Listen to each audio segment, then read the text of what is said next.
So this week, Cuba has reopened its borders to international travellers after the difficulties of the pandemic, and its children are returning to school. The imperialists in the United States and elsewhere have tried to use this as another opportunity to incite social upheaval in the streets of Cuba's towns and cities, but they have not succeeded. They also didn't succeed, despite their most strenuous efforts, in using the combined effect of the health crisis and their brutal economic strangulation of Cuba to make people's lives so difficult that they would rise up against their government and their social system.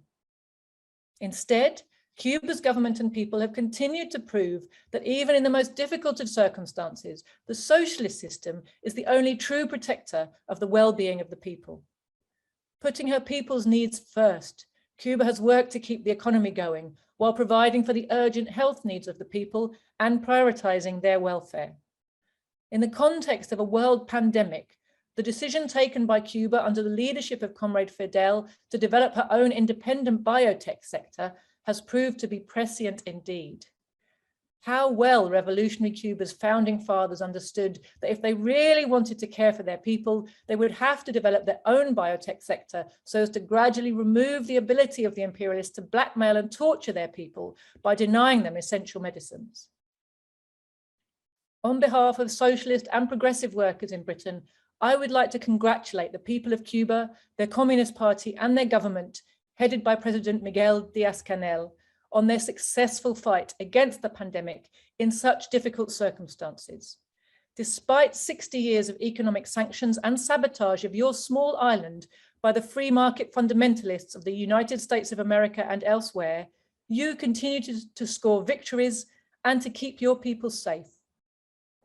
Cuba's achievements have shone a light to workers all over the world, and in Latin America in particular, where even in the most difficult days of the last year, Cuban medical brigades have been helping their fellow workers to fight the pandemic. And now Cuba has produced her own vaccines against COVID-19, and the whole Cuban population will be fully vaccinated by the end of the year, essentially ending the pandemic on the island. This, comrades, is a huge achievement. And now taking to heart the words of Fidel, that to be an internationalist is to pay off our own debt to humanity, Cuba is manufacturing its Abdala vaccine for export, and the first shipments are already on their way to Venezuela and Vietnam. And another Cuban vaccine is being manufactured in Iran for use by the people there. We greet these achievements of Cuban socialism with great joy, comrades, and we continue to stand with you against the attempts of our rulers to undermine, sabotage, and destroy your sovereignty, your independence, and your socialism. In the great battle for the future of humanity, the great world battle for socialism, we hold your victories dear to our hearts. We count them as our own.